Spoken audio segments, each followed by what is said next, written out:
Assalamualaikum warahmatullahi wabarakatuh. Kepekan Kuala membeli bingka, sayang pesanan sudah terlupa sudah. Majlis bermula tidak dibuka dengan alunan madah yang indah. Saya, Aina Akilah binti Muhammad Nasharuddin dan dua orang lagi ahli kumpulan saya iaitu Husna Afifah binti Mat Rani dan juga Adlin Nuzul Az-Zuhara binti Zulkifli. Kumpulan kami diberikan tugasan untuk menganalisis keutuhan wacana, sumber rujukan dan juga kejelasan dalam artikel. Terima kasih diucapkan kepada Dr. Suryani binti Matno atas kepercayaan dan dorongan yang diberikan untuk kami menyiapkan tugasan ini. Baiklah, tanpa membuang masa, saya menjemput saudari Husna Afifah untuk memulakan pembentangannya. Dipersilakan.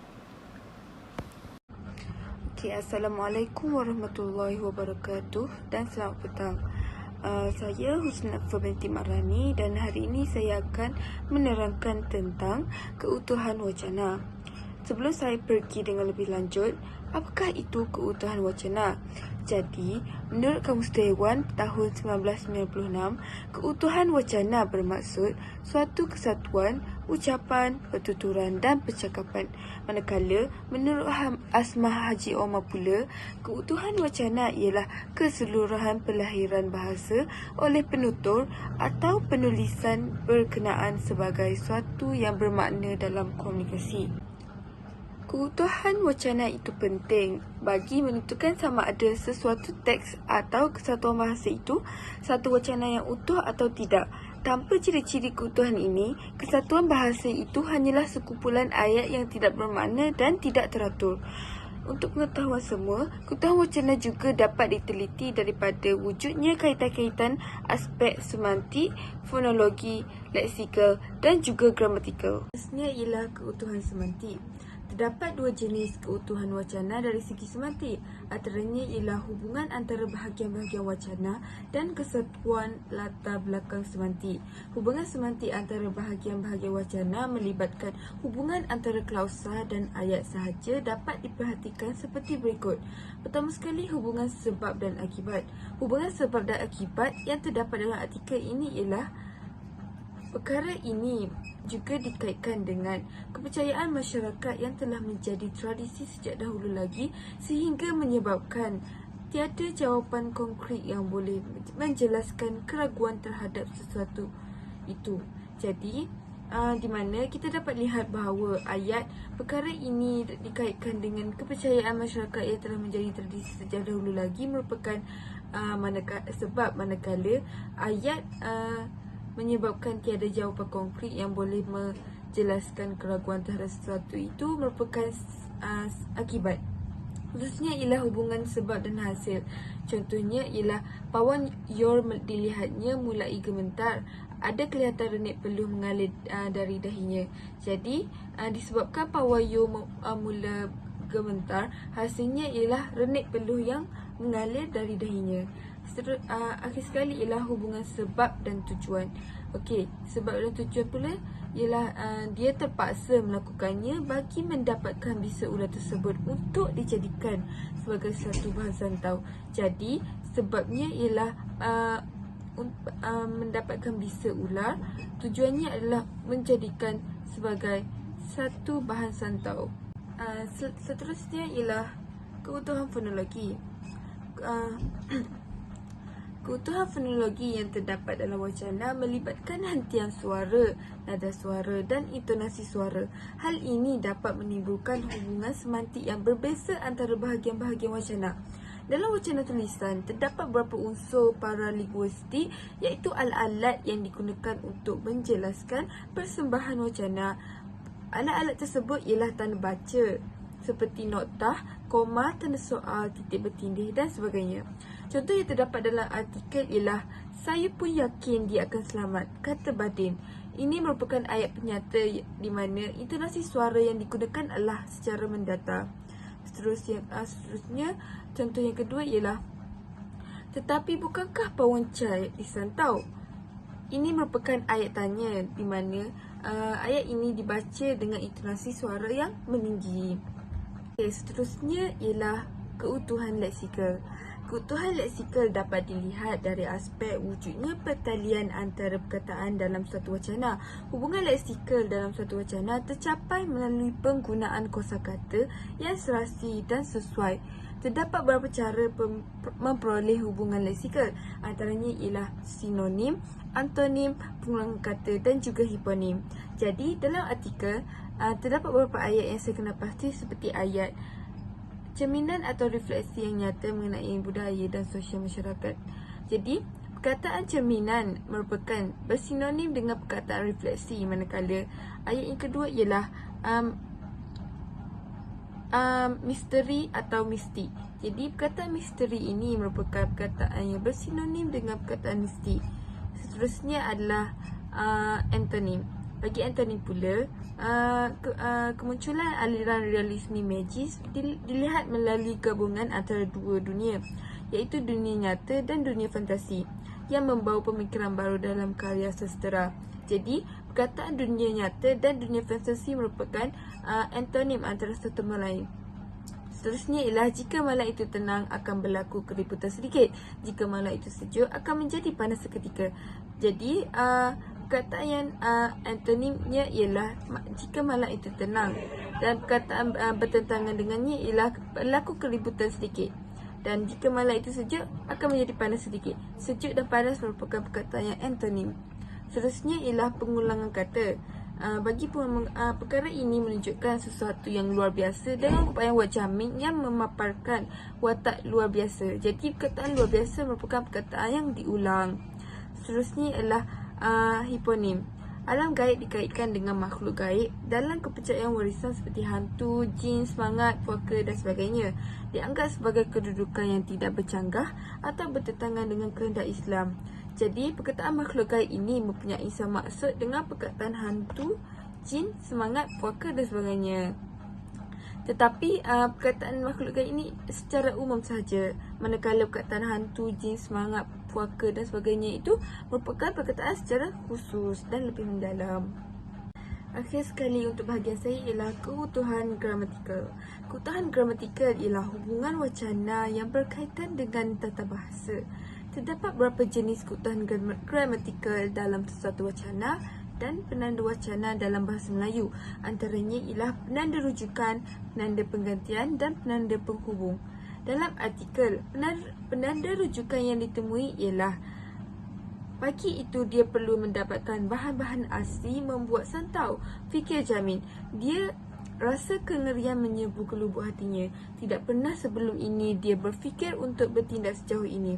Jadi, perkataan dia merupakan rujukan kepada pada Jamin, iaitu merupakan orang.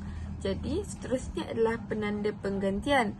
Penanda penggantian contoh ayatnya ialah perubahan cuaca yang tiba-tiba daripada angin yang kuat dan kemudian disambung dengan bunyi kilat yang sambung menyambung secara tiba-tiba sehingga terbakar rabung rumahnya itu.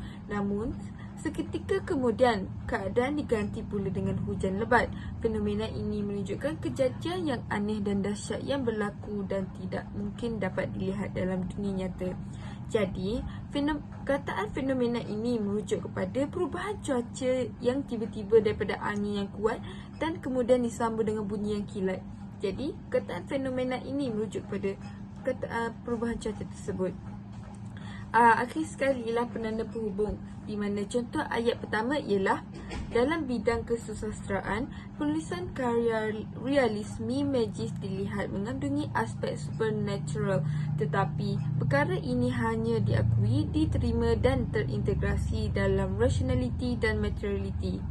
Jadi, perkataan tetapi itu merupakan penanda penghubung tentangan yang menunjukkan penentangan maklumat antara ayat baharu dengan ayat sebelumnya.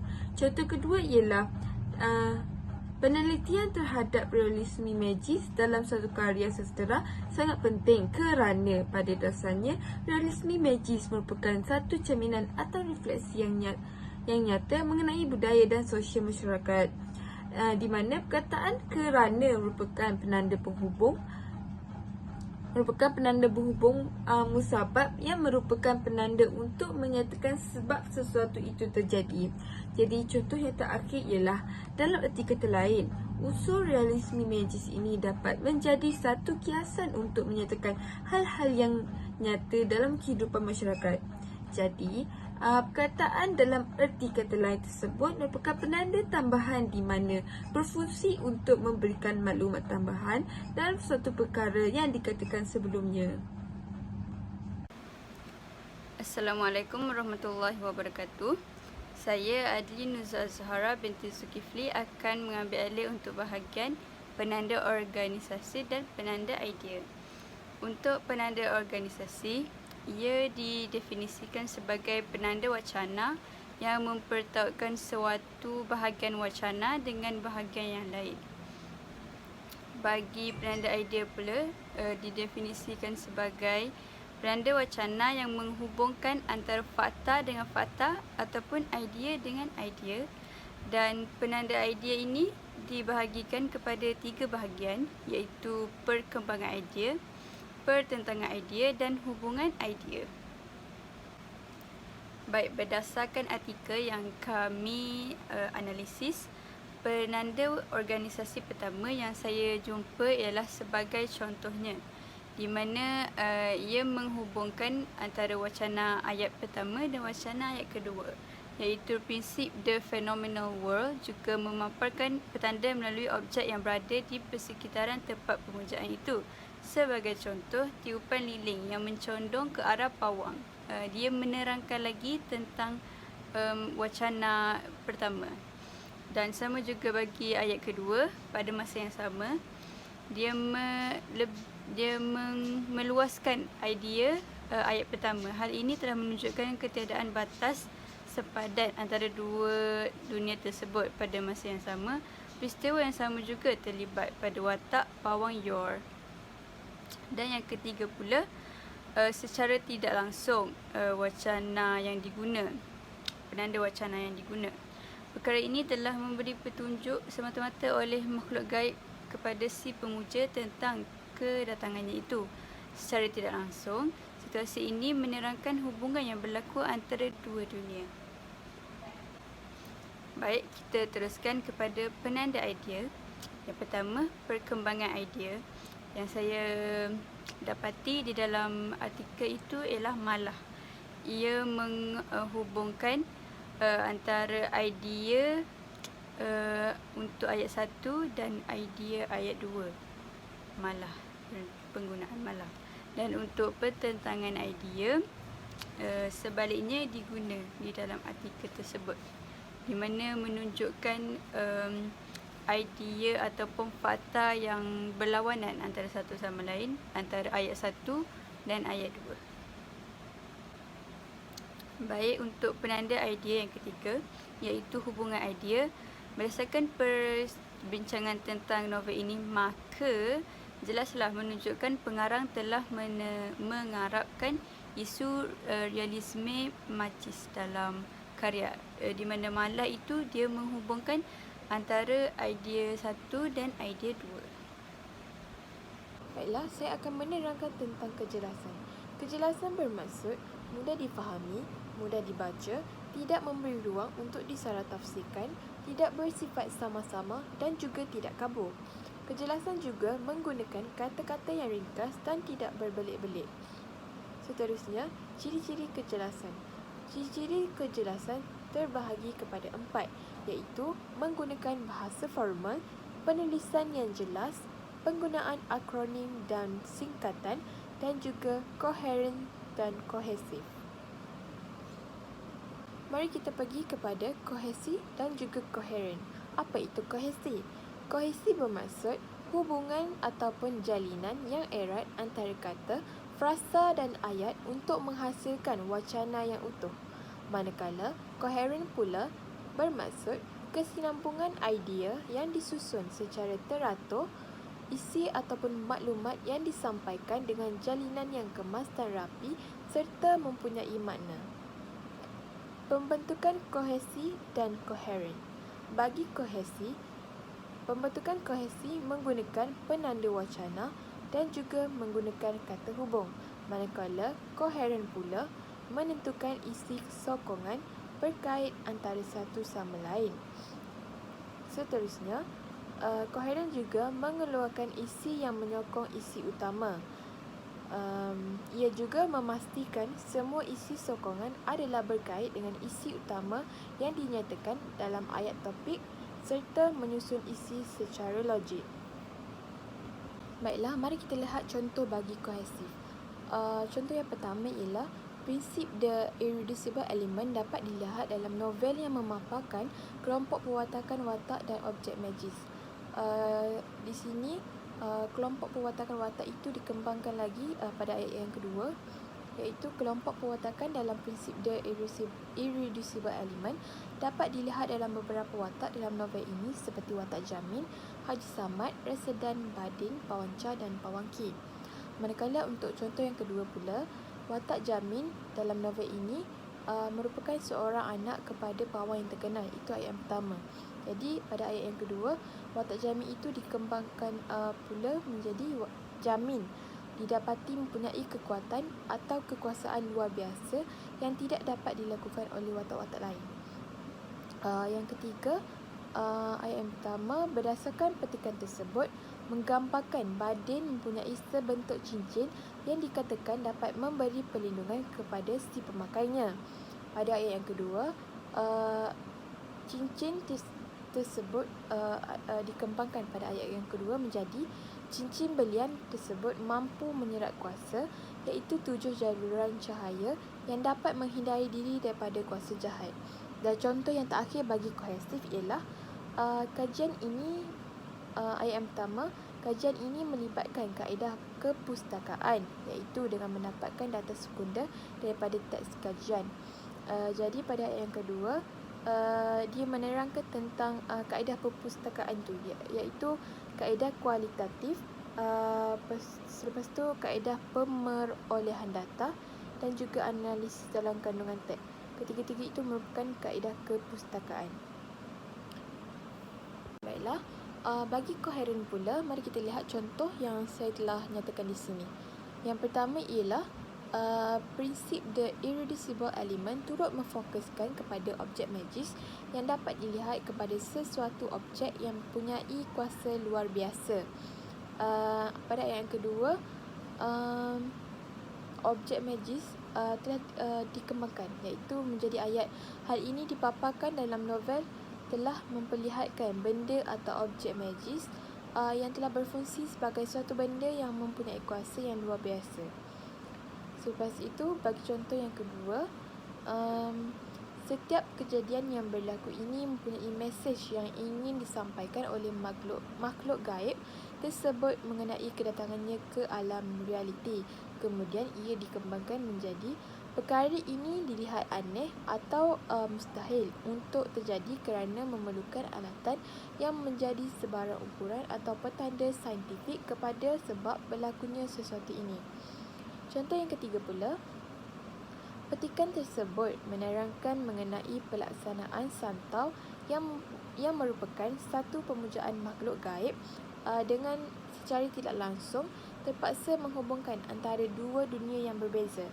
Selepas itu ia dikembangkan menjadi perkara ini secara tidak langsung telah melibatkan proses pemujaan makhluk gaib yang telah menjadi satu perhubungan antara dunia nyata dan dunia gaib. Baiklah, kita lihat contoh yang terakhir bagi koheren. Petikan tersebut memperlihatkan tanda-tanda seseorang itu telah disantau, iaitu Pawanca. Kemudian, keadaan Pawanca sebelum kematiannya mengalami batuk yang teruk, kehitaman pada bunga kuku dan mempunyai kulit lengan yang kering telah mengesahkan bahawa kematiannya itu adalah disebabkan santau. Kemudian ia dikembangkan menjadi perkara ini telah dikesan oleh anak-anak Pawanca yang telah membesar dengan tradisi turun-temurun. Kembali kepada saya lagi. Saya akan menerangkan sumber rujukan yang terdapat di dalam jurnal tersebut. Untuk sumber buku, format untuk merujuk ialah dimulakan dengan nama pengarang, noktah, tahun di dalam kurungan, noktah, kemudian tajuk buku, dan tajuk buku itu perlu diitalikan, iaitu dicontohkan, noktah, dan tempat diterbitkan, titik bertindih, dan penerbit, noktah. Boleh lihat sumber rujukan buku yang dibuat oleh penulis jurnal ini. Bowers MA, betul, kerana dia dirujuk kerana ia penulis bahasa Inggeris, perlu meletakkan nama belakangnya di depan. Dan untuk penulis Melayu, kita dapati Harun Daud, betul, ditulis dengan nama penuh, dan seterusnya. Untuk sumber rujukan, sumber jurnal pula, format untuk merujuk bermula dengan nama pengarang, noktah, tahun di dalam kurungan, noktah, sama, tajuk buku, noktah, dan ditambah nama jurnal, edisi dan halaman. Tapi untuk ini, untuk jurnal, yang perlu diitalik ialah nama jurnal, bukan tajuk. Dan boleh lihat rujukan jurnal yang dibuat oleh penulis-penulis jurnal ini. Ahmad Nasir Muhammad Yusof, Nikmati, dan kesan amalan, dan dia menyerongkan nama jurnal iaitu ANP, Journal of Science and Humanities, 3 special issues iaitu edisi, dan 17 hingga 29 halaman. Lihatlah seterusnya. Dan akhir sekali, rujukan untuk kami sendiri iaitu jurnal yang kami rujuk, iaitu penulis Aizah Mat Hussein, Siti Nur Muhammad Apandi, dan Nur Hashimah Saidin, 2022. Yang artikel yang kami petik ialah aspek realisme majlis dalam novel Cebisan Mantra Terakhir. Cebisan Mantra Terakhir ditulis dengan huruf besar kerana merupakan kata nama khas Jomas, iaitu jurnal bahasa Melayu, dan jilid 33 2022, 27 hingga 49 ialah edisinya, dan 27 hingga 49 ialah halaman yang kami gunakan untuk kerja khusus GWCP kali ini. Setakat ini saja video kami untuk hari ini. Sekian wabillahi taufiq wa hidayah. Assalamualaikum warahmatullahi wabarakatuh. Terima kasih.